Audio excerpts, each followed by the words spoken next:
마테오가 전한 거룩한 복음입니다.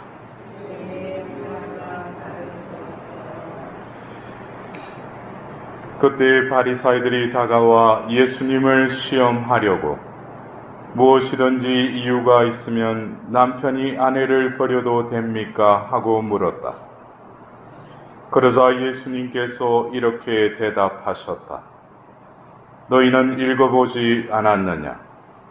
창조주께서 처음부터 그들을 남자와 여자로 만드시고 나서 그러므로 남자는 아버지와 어머니를 떠나 아내와 결합하여 둘이 한 몸이 될 것이다 하고 이르셨다. 따라서 그들은 이제 둘이 아니라 한 몸이다. 그러므로 하나님께서 맺어주신 것을 사람이 갈라 놓아서는 안 된다. 그들이 다시 예수님께 그렇다면 어찌하여 모세는 이혼장을 써주고 아내를 버려라 하고 명령하였습니까? 하자 예수님께서 그들에게 말씀하셨다.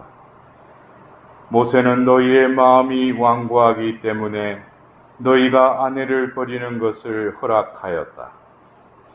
그러나 처음부터 그렇게 된 것은 아니다. 내가 너희에게 말한다. 불륜을 저지른 경우 외에 아내를 버리고 다른 여자와 혼인하는 자는 간음하는 것이다. 그러자 제자들이 예수님께 아내에 대한 남편의 처지가 그러하다면 혼인하지 않는 것이 좋겠습니다 하고 말하였다. 예수님께서 그들에게 이르셨다. 모든 사람이 이 말을 받아들일 수 있는 것은 아니다. 허락된 이들만 받아들일 수 있다. 사실 모태에서부터 고자로 태어난 이들도 있고 사람들 손에 고자가 된 이들도 있으며 하늘나라 때문에 스스로 고자가 된 이들도 있다. 받아들일 수 있는 사람은 받아들여라. 주님의 말씀입니다.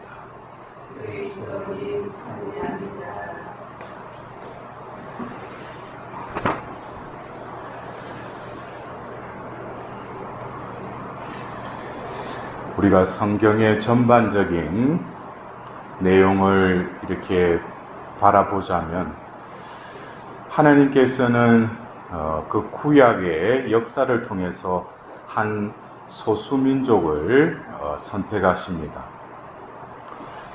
그들을 선택하시면 바로 모든 민족들의 사제의 나라가 되고 바로 그들을 통해서 하나님께서는 이방 민족들을 그들이 믿는 신을 증거함으로써 또한 이 민족까지도 구원하시기를 바랬지만 그들은 그들의 삶을 통해서 계약에 충실하지 못했습니다. 그래서 성경 전반에 보면 우리가 성경을 이렇게 전체를 보노라면 어떤 맥락이 있죠. 성경의 역사가 흘러가는. 근데 거기에 중요한 툴이라고 할 수 있는 것이 바로 계약입니다. 그래서 구약은 대표적인 그 시나이산 계약. 이 시나이산 계약으로 인해서 하느님은 그들의 하나님이 되고 또 그들은 하나님의 백성이 된 것이죠. 그래서 우리가 이 계약이라는 이 관계성을 감각한 채 이 성경을 읽으면은 어떤 때는 이해되지 않는 부분들이 불쑥불쑥 이렇게 튀어나오게 합니다. 왜 하나님이 이스라엘 백성들에게 어떤 때는 축복해 주는 것 같으면서도 특히 예언서를 보면 왜 그들을 이렇게 책벌하시고 그렇게 꾸짖으시는지, 그것은 바로 하나님과 계약을 맺었기 때문입니다. 오늘 우리가 들었던 에제키엘서 16장의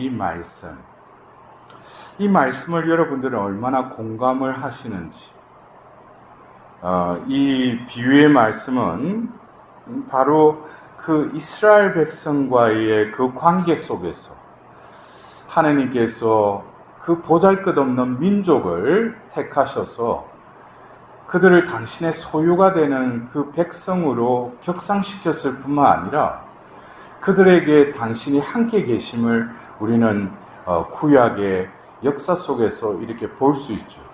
어떤 인물들을 통해서 또 어떤 사건을 통해서도 하나님께서는 그들과 함께 계심을 드러내십니다. 그것은 바로 계약을 맺은 하나님은 그들과 맺은 그 계약에 신실하셨다는 거예요.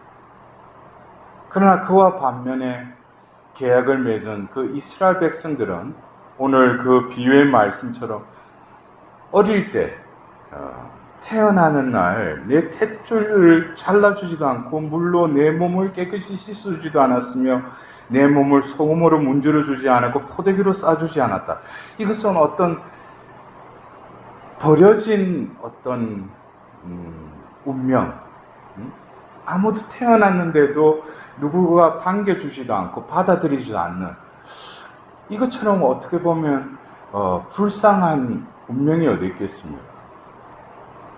그런 처지에 있었던 그 이스라엘 백성들이 하나님께서 그를 거두셔서 어떤 오늘 그 한 여인의 그 생애를 이렇게 비유적으로 이렇게 말씀하시는데, 결국 하나님께서 태어날 때부터 커가면서도 거기에 맞는 그 몸에 치장을 해주고 또 장신구도 달아주고 또 여러 가지 또 온갖 것을 다 해주시죠. 이것은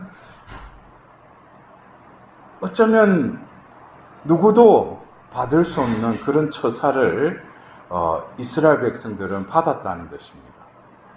그러나 그것을 어떻게, 아름다운 외모와 모든 것이 그 명성이 민족들에게 퍼졌다고 그랬어요. 그러나 그는 어떻게 했다고 그랬어요?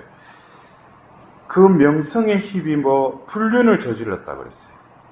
불륜을 저질렀다. 불륜은 뭡니까? 어떤 그 자기가 신의를 지켜야 될 그 대상을 저버리고 다른 것에 한눈을 파는 것이죠. 그래서 이것은 꼭 어떤 육신적인 차원의 불륜만을 말하는 게 아닙니다.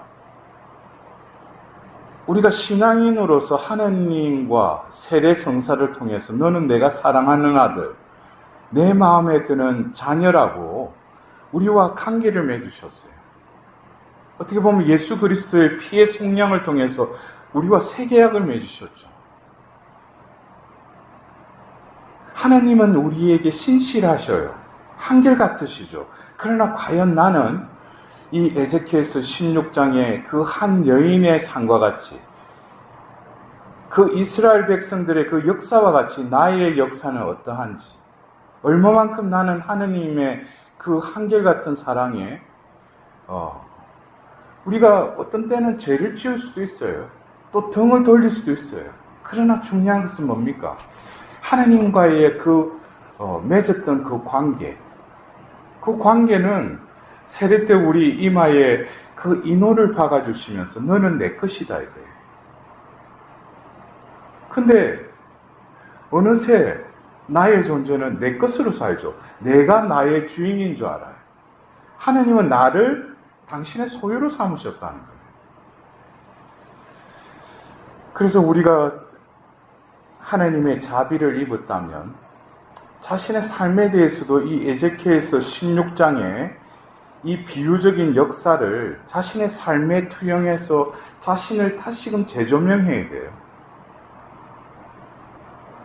자신이 어떻게 보면 세상 속에서 뭐 금수저인지 흑수저인지 그게 중요한 게 아니라 인간이라는 이 미물을 많은 인간들 중에 하나님께서는 나를 택하셔서 당신의 자녀로 삼으셨을 뿐만 아니라 나에게 한결같은 은혜와 은총을 베풀어 주셨다는 거예요. 그래서 이러한 에제키엘서 16장의 그러한 내 삶의 재조명을 통해서 내 삶은 바로 하나님의 자비의 역사였구나라는 것을 통찰할 때 그 사람 자유로워집니다.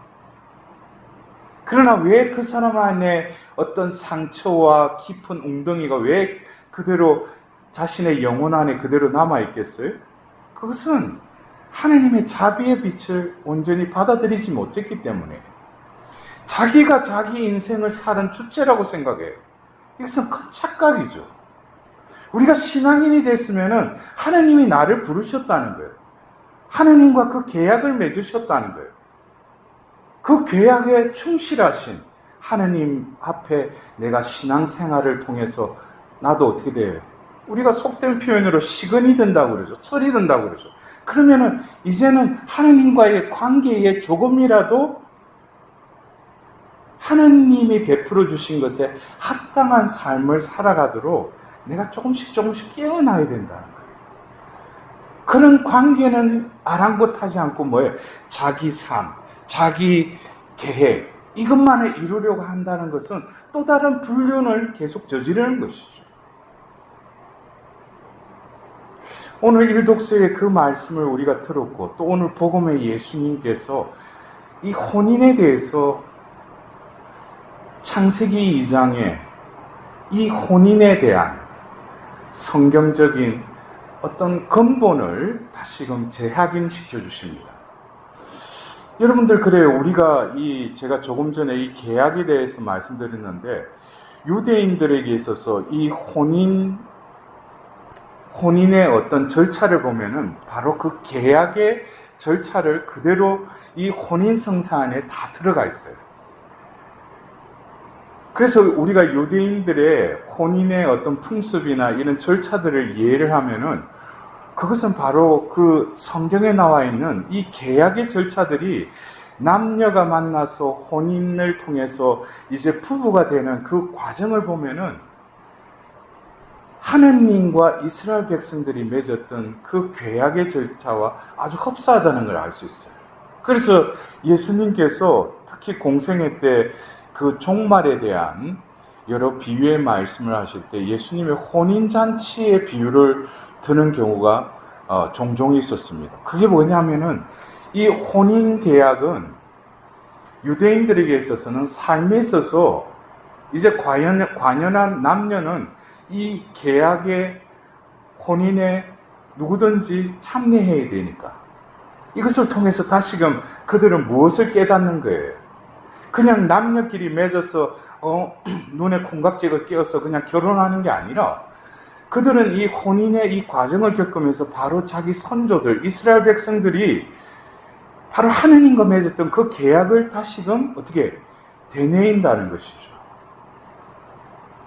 결국 이 혼인 생활이라는 것은 하느님과의 그 계약에 충실한 삶과 같이 연장선에서 이 혼인을 이해했다는 것입니다. 근데 여러분들 그래요. 우리가 뭐 일륜지 대사 해가지고 여러분들도 이미 부모가 되고 관연한 어떤 자식들이 있으면 또 결혼을 준비하고 또 결혼을 맺게 하신 그런 시간들이 있었을 건데 왜 그들이 좋다고 해서 결혼까지 했는데 왜 이혼을 할까? 그것은 당사자의 목도 있지만 우리 부부를 통해서 자식을 낳게 했다면 우리 부모의 목도 있다는 거예요. 그 몫은 뭐겠습니까?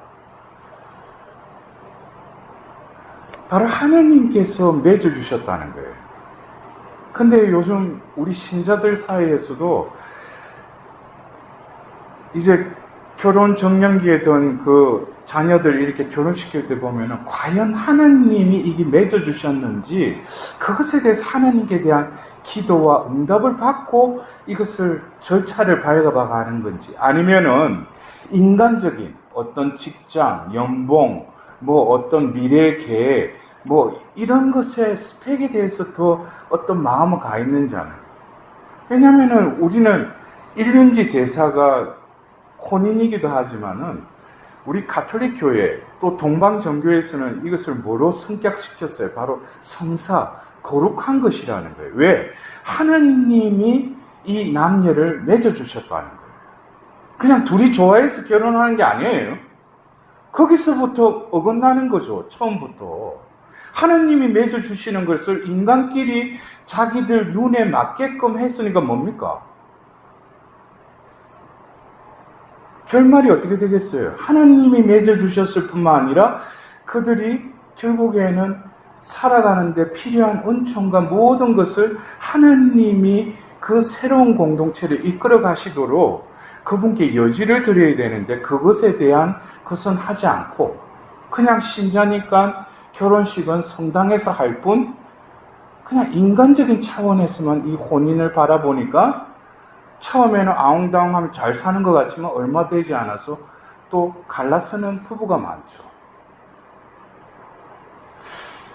어떻게 보면은 지금 현대의 여러 가지 문제 중에 그 근본은 뭡니까? 가정이 깨지고 있다는 거예요. 그래서 우리는 이 창세기 2장 또 더불어서 창세기 1장 28절에 너희들 번성하여 이 모든 피조물을 지배하고 다스리라는 그 창조 명령을 우리는 다시금 되뇌어야 돼요. 왜 우리가 결혼했는가? 왜 우리가 자식을 놓는가? 이것은 하나님의 피조물로서 하나님의 창조 사업에 우리가 협력하기 위해서 하나님께서 우리를 한 몸이 되도록 맺어주셨다는 거예요. 모든 것이 뭡니까? 우리가 신앙인이라면 하나님 중심적으로 시작도 마침도 한 분으로부터 시작해서 한 분으로 끝나는 그러한 삶을 살아가려고 할 때 하나님은 계약에 늘 충실하듯이 그 부부를 축복해 주신다는 거예요. 그러나 첫 단추부터 잘못 깨니까 어떻게 돼요? 뒤에 가서는 이게 보면 일이 꼬여가지고 이게 어디서부터 원인이 있는지 찾지를 못하는 거예요. 그것도 넣지 않았죠. 다시금 뭐예요? 하나님께 기회해야죠. 왜? 이 모든 것은 하나님께서 섭리하시고 이끌어 가시니까.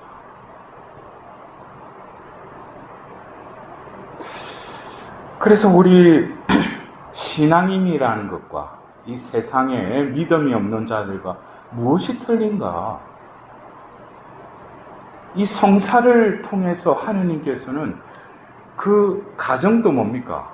이 남녀의 결합도 하나님께서 맺어주셨다면 결국 이 가정 공동체도 이 성사에 버금가는 거룩한 공동체로 하나님은 축성해 주셨다는 거예요. 그러한 우리가 근본이 없이 그냥 인간적인 또 세상적인 것에 눈이 팔려서 우리 딸은 좀 더 좋은 사위, 우리 아들은 좀 올바른 며느리 그러는데 그거 이전에 하나님께 기도해야 돼요. 그래서 오늘 이 혼인에 대한 말씀을 하시면서 마지막에 어떤 그 독신 성소에 대해서 이야기를 하십니다. 거기서도 뭐라고 하셔요? 허락된 이들만 받아들일 수 있다고 그랬어요. 이 허락된다는 건 하나님이 허락하셔야 된다는 거예요. 이 모든 것은 하나님께서 허락하셔야 돼요. 우리가 어떤 때 기도할 때 그러죠. 허락해 주십시오 그러죠. 이것은 좋은 기도라고 저는 생각돼요. 뭘 들어주십시오가 아니라 주님 제가 지금 이러한 상황이 있는데 제 원의가 이러는데 허락해 주십시오. 그러면 어떤 경우는 허락해 주시는 경우도 있지만 어떤 경우에는 허락하지 않는 것이 아니라 하나님의 또 다른 뜻이 있다라는 것을 우리가 깨닫게 되는 것이죠. 그래서 이 모든 것은 하나님께서 허락하셔야 돼요. 우리가 살아가는 작은 선택도 하나님께 물어봐야 돼요. 하나님께서 허락하셔야 돼요.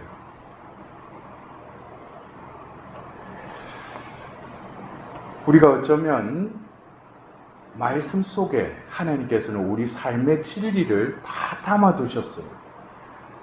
그러나 지금 우리가 살고 있는 이 현대는 모든 것이 뭡니까? 신은 다 배제시키죠. 그 중심에는 누가 있어요? 인간만이 있어요. 그러한 상황 속에서 우리는 얼마만큼 우리 후손들이 아니 이 인류가 어떤 하나님의 그 창조 질서를 어긴다면 결국에는 뻔한 것이죠. 그래서 그런 어떤 거대한 거시적인 안목 이전에 우리 먼저 부부 또 그리고 우리 가족 다시금 이 예수님의 그 그 말씀처럼 우리가 창조의 질서에 회복될 수 있는 우리 가정이 될 수 있도록. 그럴 때 여러분들 그래요. 조금 뭔가가 가진 것이 없고 좀 뭔가 불편하고 좀 뭔가 마음에 들지 않는 부분이 있더라도 하나님의 그 진리 안에 살아가려고 할 때 하나님께서는 분명히 축복을 해 주실 것입니다. 그것은 우리 때가 아니라 우리 후손을 통해서도 하나님께서는 믿는 이들에게는 당신의 자비를 대대로 베푸시는 분이 바로 우리가 믿는 하나님이십니다. 오늘도 이 새 계약의 제사인 이 미사 성제를 통해서 하나님과 맺었던 그 계약을 다시금 되뇌이며 나는 당신의 것임을 고백